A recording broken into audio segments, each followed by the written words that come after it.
अला सय्यिदिल मुरसलीन व खातमिन नबिय्यीन मुहम्मदिन व आलिहि व अस्हाबिहि अजमईन। फलम्मा फसल तालूत बिल जुनूद आमनतु बिल्लाहि सदक़ल्लाहुल अज़ीम। जॾहिं तालूत पंहिंजे लश्कर सां रवानो थियो, पंहिंजे शहर खां जुदा थियो, तीअं त बेशक अल्लाह ताला तव्हांखे आज़माए थो साण नहर जे, पोइ जंहिं शख़्स पी ताईं उन खां नाहे मुंहुं मां ऐं उन शख़्स न चखियाईं, बेशक उहो मुंहुं मां आहे सिवा उन शख़्स जे हिकिड़ी लप पीताईं पंहिंजे हथ सां उहो पीताऊं उन्हनि खां उन पाणीअ मां अगरि थोरा उन्हनि खां बचा वञे, घणा जेके आहे सो पाणी पीताऊं रहिजी विया। फलम्मा जावज़हू हुव वल्लज़ीना आमनू मअहू, जॾहिं उन नहर खां पार थिया उहो यानी तालूत ऐं उन सां गॾु जेके ईमान वारा हुआ, जेके पोइते रहिजी विया उहे चवणु लॻा त कालू ला ताक़त लनल यौम बिजालूत व जुनूदिही, असांखे ताक़त कोन्हे की जो असां जालूत सां ऐं जालूत जे लश्कर सां बड़ी सघूं। इहा सॼी हिकमत जेका रखियलु आहे पंहिंजे नबी जी फर्मा बरदारी में, पंहिंजे सुपह सालार जी फर्मा बरदारी में रखियलु आहे। ऐं अल्लाह ताला जी ज़ाते बाबरकात आज़माए थो, जो लफ़्ज़ अचे थो पियो इन अल्लाह, बेशक अल्लाह ताला तव्हांखे आज़माए थो। त उन क़ौम जे अंदरि अलाह जो नबी त मौजूदु हो न, हज़रत शमूल इस्लाम, उहो बि गॾु हुयो। सुपह सालार तालूत हुयो ऐं नबी बि हुन सां गॾु हो, जंहिंजे मथां अल्लाह ताला जी वही थिए पई, अल्लाह जो पैगाम अचे पियो। अल्लाह ताला जी ज़ाते बाबरकात आज़माइश थो करे, आज़माइश थो वठे, ऐं आज़माइश लश्कर खां वठण त ज़रूरी हूंदी आहे न, परेड कराईंदा आहिनि, अॻु में तयारी कराईंदा आहिनि। इहे सभु हिन आयत मुबारक मां वरिता त जंहिंखे मुजाहिद खे जंग ते वठी हलणो आहे ऐं उनखे अॻु में तयारी कजे त हीउ मुक़ाबिले जे क़ाबिल आहे, हीउ विड़ी सघंदो या न विड़ी सघंदो, हिन जी रफ़्तार केतिरी आहे, हिन जी कुवत केतिरी आहे। हबीब करीम सल्लल्लाहु अलैहि वसल्लम जी ज़ाते बाबरकात बि पाण पंहिंजे साहबनि में कुश्ती वठाईंदा हुआ ऐं तीर अंदाज़ी बि कराईंदा हुआ त हिन जो निशान केतिरो पको आहे, केतिरे क़दुरनि में हिकमत आहे। जिन मर्द खे मर्द हुजणु घुरिजे, मर्द में मर्द जूं निशानियूं हुजणु घुरिजनि, उहे जेके असां में हिन वक़्तु कोन्हनि।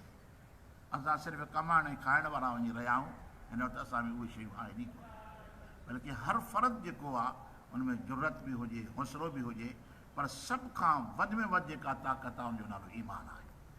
ऐं ईमान उनखे चइबो आहे जेको पंहिंजे आका जो फर्मा बरदार।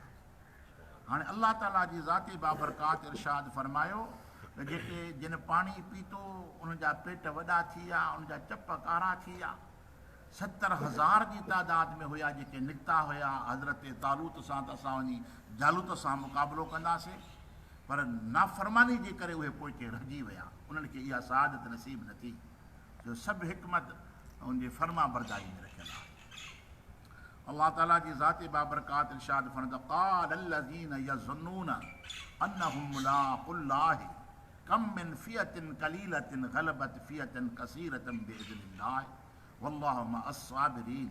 हाणे जेके बचा, हाणे अॻु में हुननि जो क़ौल आहे त कालू ला ताक़त लनल यौम, असां में ताक़त न आहे, अॼु असां न विड़ी सघंदासीं। बाक़ी जेके सव बचा हुआ, सव हज़ार न, सव बचा, उन्हनि छा चयो क़ाल अल्लज़ीना यज़ुन्नून अन्नहुम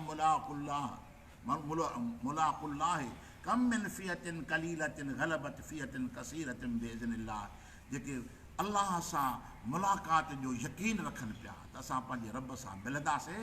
उन्हनि छा चयो, केतिरियूं जमायतूं थोरियूं आहिनि ऐं अल्लाह ताला जे हुकुम सां अल्लाह ताला थोरनि खे ग़लबो अता फ़रमायो आहे। साईं तो परवाह न कर, असां आहियूं न।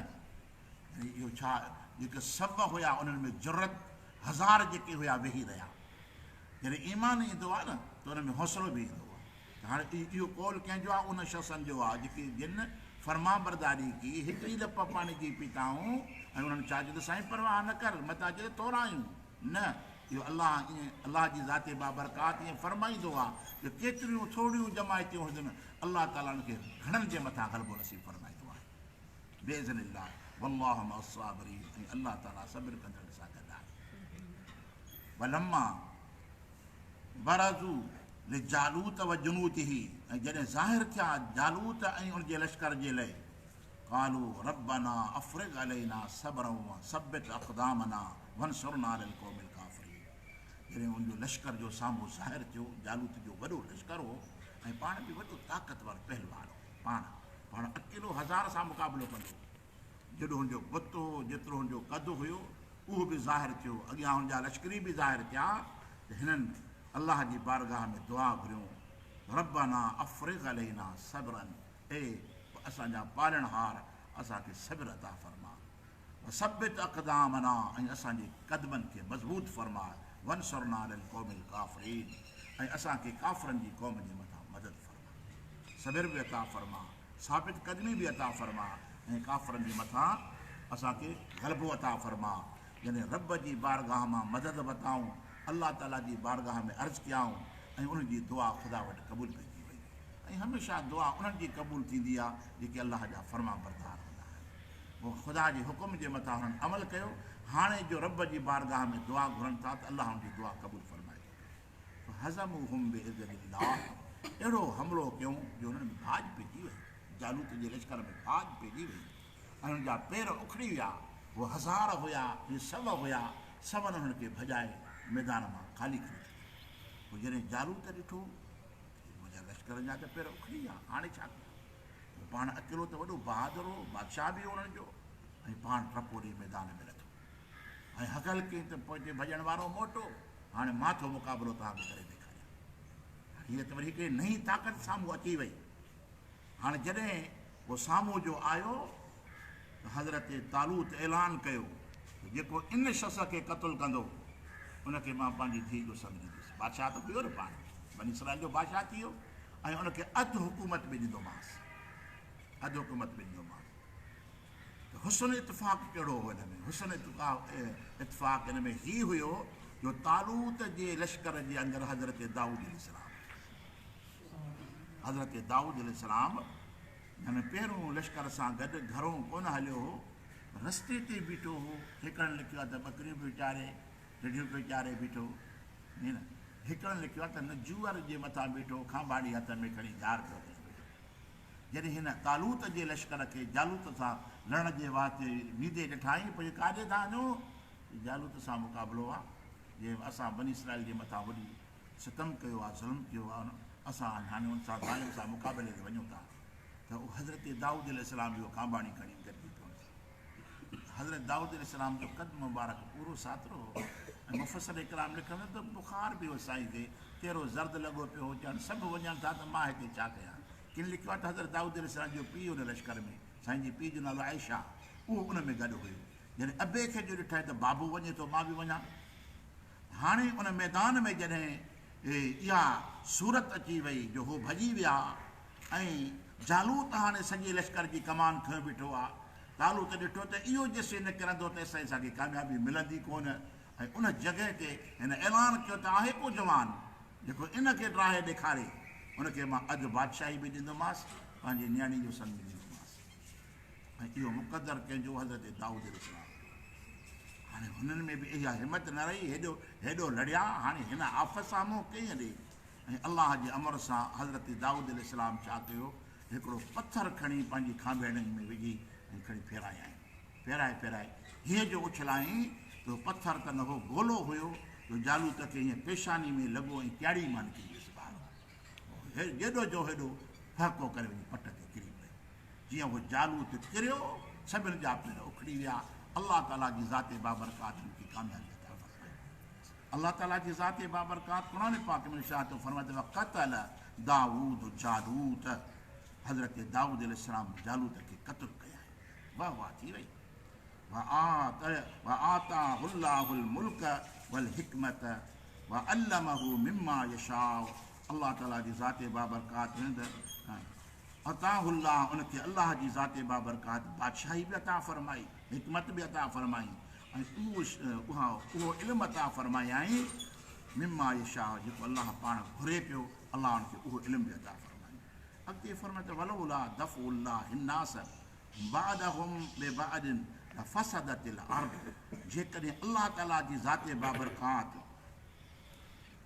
माण्हुनि जो दिफ़ा न फरमाए हा बाज़ जो साण बाज़ जे त ज़रूरु ज़मीन फ़साद सां भरिजी वई आहे।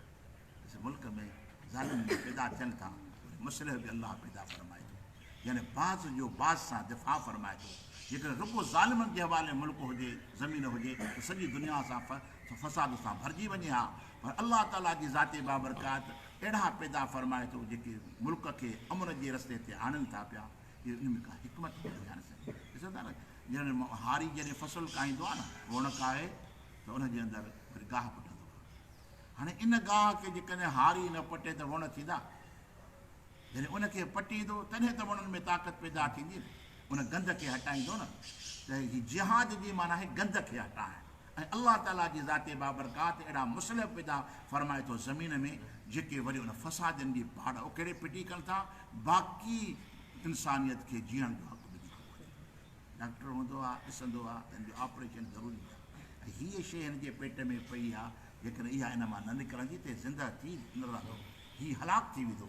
उन शइ खे डॉक्टर चीरे फाड़े जॾहिं कढे थो पियो, माण्हुनि जी नज़र में त ईअं त बाबा रत थो वहाए, माण्हू खे फाड़े थो पियो, पर हक़ीक़त में हुनजो इहो गर्ज़ु न हूंदो आहे। हक़ीक़त में त हिन शख़्स खे ज़िंदा रखण जे लाइ लाज़िम आहे त हिन मां इन शइ खे ख़ारिज कबो, तॾहिं हिनजी ज़िंदगी बचंदी।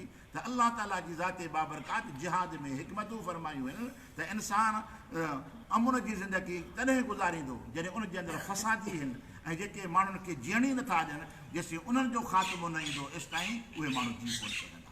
त अल्लाह ताला जी इन में हिकमत रखियलु आहे। अल्लाह ताला जी ज़ाते बाबरकात जेकॾहिं अल्लाह ताला जी ज़ाते बाबरकात माण्हुनि जो दिफ़ा बाज़ उनजो साण बाज़ जे न करे हा त ज़रूरु ज़मीन फ़साद सां भरिजी वञे हा। वला किन अल्लाह ज़ू फज़लिन अलल नास, ऐं अल्लाह ताला जी ज़ाते बाबरकात पर साहिब फज़ल जो आहे जहाननि जे मथां अलल आलमीन। तिल्क आयातुल्लाह नतलूहा अलैका बिल हक़ व इन्नक लमिनल मुरसलीन। ऐं इहे आयतूं सॻोरियूं आहिनि, इहे सुहिणा महबूब जेके असां तुंहिंजे मथां तिलावत कयूं था पिया, पढ़ूं था पिया कान हक़ जे, ऐं बेशक तूं रसूलनि मां आहीं।